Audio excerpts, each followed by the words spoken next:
Hello everyone, welcome to Tesla teachings. कोई शक या सवाल या मन में कोई ख्याल अगर है तो टेस्ला टीचिंग्स है ना। आज मैं लेकर आया हूँ टोटल इंटरनल रिफ्लेक्शन का सेकंड पार्ट, जो न्यूमेरिकल मैंने किया था। फर्स्ट पार्ट में हम लोगों ने 3 क्वेश्चंस देखा था प्रीवियस ईयर के। इस पार्ट में भी हम लोग कुछ देखेंगे। एक्सरसाइज का एक क्वेश्चन है जो वो भी देखूंगा हम लोग, ठीक है ना। हम लोग देखेंगे वो वाला। तो चलो चलते हैं, फिर स्टार्ट करते हैं। यहाँ पर अपन थोड़ा सा इधर प्ले कर लेते हैं। देखिए, चलो पहला क्वेश्चन क्या है। Mention the condition where Snell's law of refraction can not be satisfied. मतलब स्नेल्स लॉ एक जगह है जहां पर क्या है कि आपका स्नेल्स लॉ क्या नहीं होता, एप्लीकेबल नहीं होता। तो उस केस पर क्या बोलते हैं, हम लोग को क्या करना है उस मतलब कहाँ नहीं होता रिफ्रैक्शन का, वो जो क्या बोलते हैं, सॉरी यार, वो स्नेल्स लॉ एप्लीकेबल नहीं होता कहाँ पर, वो देखना है हम लोग को, ठीक है। 2025 का क्वेश्चन है, इसी साल का क्वेश्चन है। हम लोगों ने चेक भी किया ये वाला, ठीक है। और मैक्सिमम मैंने क्या देखा, जब मैं फाइनल ईयर का कॉपी चेक कर रहा था तो बच्चे क्या करते हैं, इसको पता नहीं क्या क्या लिख रहे हैं। उनको आइडिया ही नहीं है कि एक्चुअली में क्या है, ठीक है। तो देखो एक चीज बताओ मेरे को। जब हम लोग टोटल इंटरनल रिफ्लेक्शन पढ़ते थे तो वहां पर ये वाला डेंसर मीडियम से जब जा रहा था, यूजुअली क्या होता है कि अगर ये पास कर जाता है तो यहाँ पर मैं क्या कर सकता हूँ, यहाँ पर मुझे इंसिडेंट एंगल मिल जाएगा या मुझे रिफ्लेक्टेड एंगल मिल जाएगा, ठीक है ना। यहाँ पे मिल जाएगा तो यहाँ पे मैं स्नेल्स लॉ लगा सकता हूँ, sine i by sine r is equal to n/1 जो भी है, ठीक है।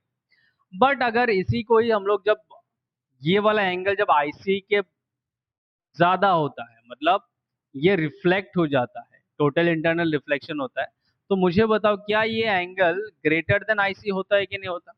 अब जब ये ग्रेटर देन आईसी है तब ये क्या हो रहा है, रिफ्लेक्ट हो जा रहा है, तब स्नेल्स लॉ वैलिड है क्या, नहीं है। तो यही केस है जहां पर स्नेल्स लॉ वैलिड नहीं है। तो आप क्या लिख सकते हो, when incident angle, incident angle I I is greater than I C, मतलब ये क्रिटिकल एंगल है, ठीक है।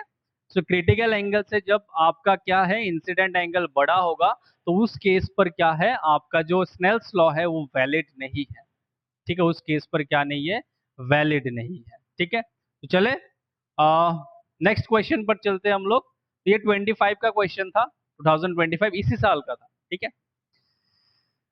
2023 का क्वेश्चन है ये वाला। देखो, if the critical angle of water with respect to air is 48.75 degree and sine 48.75 is equal to 0.75, cos 48.75 is equal to 0.65, tan 48.75 is equal to 1.14 approximately, what will be the refractive index of the water।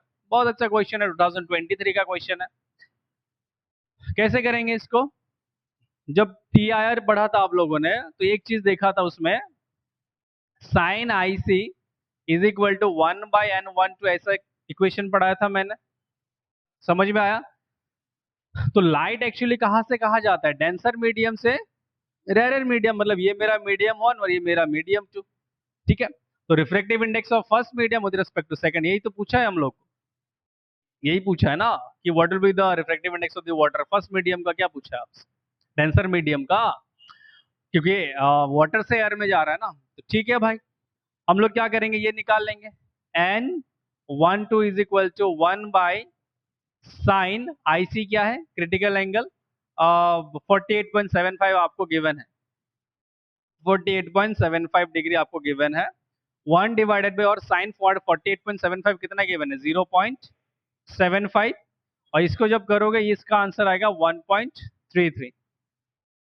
n12 मतलब जो water का refractive index है वो कितना आएगा, 1.33। एकदम easy सवाल था। अब आप लोग को कंफ्यूज करने के लिए यहाँ पर क्या दिया, कॉस दिया, टेन दिया, आप लोग तो वहां पर फिर हवा निकल जाएगा एकदम। मतलब बच्चे जब करने जाते हैं ऐसे न्यूमेरिकल देख के, कुछ बच्चे को तो टट्टी निकल जाएगा इधर, बट कुछ नहीं है इधर। ये 48, ये 10 वाला, ये कॉस वाले का कुछ यूज ही नहीं है यहाँ पर, ठीक है ना। टोटल इंटरनल रिफ्लेक्शन में हम लोग क्या करेंगे, सिर्फ ये फॉर्मूले को यूज करके क्या करेंगे, ये वाला सम निकाल लेंगे। मतलब 1 मार्क का क्वेश्चन या 2 मार्क का क्वेश्चन था, आई डोंट नो। 1 मार्क का ही होगा I think, so 1.33 would be your answer. 1 mark का नहीं भी होगा तो मैक्सिमम इसमें 2 मार्क रहेगा, ठीक है। सो सिर्फ 1 2 3 4 लाइन के लिए आपको 2 मार्क आसानी से मिल जाएगा। काउंसिल में इतना कुछ खतरनाक कुछ नहीं देते ये लोग, ठीक है। एक एक सवाल पूछेंगे, स्टेप मार्किंग है, आधा, एक, दो, एक, ऐसे करके रहता है। ठीक है, आगे चले। नेक्स्ट क्वेश्चन देखो। यस। हाँ, एक सेकंड, एक सेकंड। हाँ, ये तो हम लोगों ने किया मेंशन वाला, ये वाला भी किया, और ये वाला लास्ट क्वेश्चन है। ये आपका एक्सरसाइज का क्वेश्चन है। अगर आप इसको ऐसे देखना चाहो तो यहाँ पर आप लिख सकते हो ऐसे, एनसीईआरटी एक्सरसाइज। ठीक है, एक्सरसाइज जो भी है, एनसीईआरटी एक्सरसाइज का क्वेश्चन है, 9 पॉइंट समथिंग है, मेरे को एग्जैक्टली याद नहीं है। A small bulb is placed at the bottom of a tank containing water to a depth of 80 centimetre. चलो ठीक है, इसको ड्रॉ कर लेते हैं। एक टैंक है, मतलब 80 सेंटीमीटर का इसका क्या है, डेप्थ है, और नीचे एक बल्ब रखा है। ठीक है, नीचे आपने क्या कर दिया, एक बल्ब लगा है। मतलब ऐसे ही कुछ मजा नहीं आ रहा था लाइफ में, तो आपने इधर एक बल्ब लगा दिया। ठीक है, अब बल्ब से क्या होगा, लाइट ऐसे ऐसे बाहर निकलेगा, और एक 3D ऑब्जेक्ट की तरह बाहर निकलेगा ना। तो ये मान लो वाटर का लेवल था।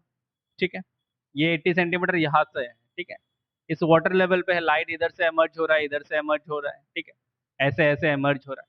अब मुझे बताओ, लाइट जब एमर्ज हो रहा होगा तो एक ऐसा एंगल कहीं पे मिलेगा जो कि क्रिटिकल एंगल से ज्यादा होगा, और वहां पर क्या हो जाएगा, ये रिफ्लेक्ट हो जाएगा। बट उससे पहले वाला जो केस होगा उसमें क्या होगा, लाइट ऐसे पैरेलली पार हो जाएगा, ऐसे पैरेलली पार हो जाएगा। ठीक है, इसको मैं थोड़ा और अच्छे से ड्रॉ कर देता हूँ। चलो, इधर, इधर, इधर, ये आपका वाटर का लेवल है। ठीक है, ये वाला आपको 80 सेंटीमीटर गिवन है, इसको 0.8 मीटर भी बोल सकते हो। ठीक है, और यहाँ पे आपका बल्ब का सोर्स है। यहाँ से मान लो ये वाला जो केस है, इस केस में सिर्फ ये क्रिटिकल एंगल मतलब से ज्यादा नहीं है, बस क्रिटिकल एंगल तक ही है। ठीक है, तो मुझे बताओ, ये जो एंगल है और ये जो एंगल रहेगा, ये दोनों सेम रहेगा। ठीक है, बहुत बढ़िया। अब आपसे पूछा कि ये जो एरिया है, किस एरिया में से आपका लाइट निकलेगा। ठीक है, तो मुझे पता है कि सिर्फ इन्हीं यही एरिया होगा, क्योंकि एक 3D ऑब्जेक्ट है ना। अगर मैं ऐसा कंटेनर बनाऊंगा और नीचे वो रहेगा, मतलब सोर्स रहेगा, तो यहाँ इस एरिया में से क्या होगा, आपका वाटर निकलेगा। बाकी एरिया में क्या होगा कि लाइट थोड़ा सा जैसे और थोड़ा सा एंगल बनाएगा, सब रिफ्लेक्ट होके नीचे चला जाएगा। तो मेरा सिर्फ लाइट कहाँ से निकलेगा, इस एरिया में से निकलेगा। ठीक है, तो ये कुछ एक कोन का शेप बना रहा है ऐसा। क्या बना रहा है, एक कोन का शेप बना रहा है। ठीक है, अब मुझे क्या चाहिए, इस एरिया का मेजरमेंट चाहिए। ठीक है, उसके लिए मैं ये वाला ट्राइंगल ले सकता हूँ। मुझे अगर ये एंगल पता होगा, मुझे रेडियस निकालूंगा, तो मैं क्या कर सकता हूँ, area is equal to pi r square देके मैं क्या कर सकता हूँ, इस एरिया को निकाल सकता हूँ। चलो उसके लिए क्या करते हैं, तो अभी मेरे को ये एंगल निकालना है, तो ये एंगल देखो इस क्रिटिकल एंगल के बराबर होगा। ठीक है, हमको क्या क्या गिवन है, एक डेप्थ गिवन है और refractive index of water given है, मतलब इस मीडियम का एन, फर्स्ट मीडियम का जो आपको रिफ्रैक्टिव इंडेक्स कितना गिवन है आपको, N1 टू 1.33 गिवन है। ठीक है, तो यहां पर हम लोग ऐसे कर सकते हैं, वी नो दैट, हमको क्या पता है sir, sine i C is equal to 1/N12। ठीक है, तो यहां से sine i c would be 1/1.33। तो यहां से आई सी क्या बनेगा सर, साइन इनवर्स, चलो इसको ऊपर ही लिख लेते हैं। यहां से, यहां से क्या बनेगा, I C is equal to sine inverse, क्या बनेगा, 1/1.33। इसको जब करूंगा साइन इनवर्स ये वाला, तो ये एक चीज आएगा। एक सेकेंड, मैं ये करके देख लेता हूँ एक बार। अ, ये आएगा आपका साइन इनवर्स है ना,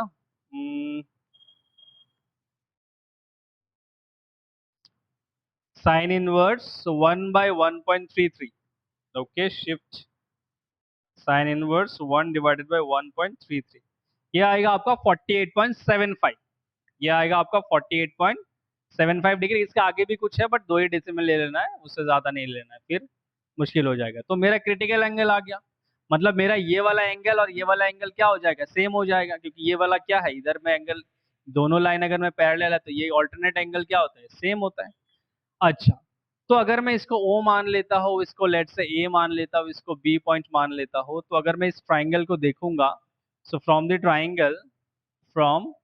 ट्राइंगल ओ ए बी, अगर मैं टेन थीटा लूंगा, सो टेन थीटा क्या होता है मेरा, याद करो पंडित बद्री प्रसाद हर हर बोले, परपेंडिकुलर अपॉन बेस। ठीक है, परपेंडिकुलर क्या है यहाँ पर देखो, थीटा के ऑपोजिट परपेंडिकुलर रहता है ए बी, उसको आर मान लेते हैं, ये वाला रेडियस है यहाँ से यहाँ तक, ये वाला आर मान लेते हैं हम लोग, रेडियस अपॉन ये वाला आपका क्या है, बेस है। ठीक है, बेस मतलब ये वाला डिस्टेंस कितना था, 0.8। ठीक है, 0.8। ठीक है, तो यहाँ पर आर क्या बनेगा, 0.8 इंटू ये थीटा का वैल्यू कितना था, 48.75, तो हम लोग ऐसे लिखेंगे टेन 48.75 डिग्री। ठीक है, तो आर का वैल्यू कितना आएगा, ये 1048.75, ये देखोगे तो 0.8 इंटू 10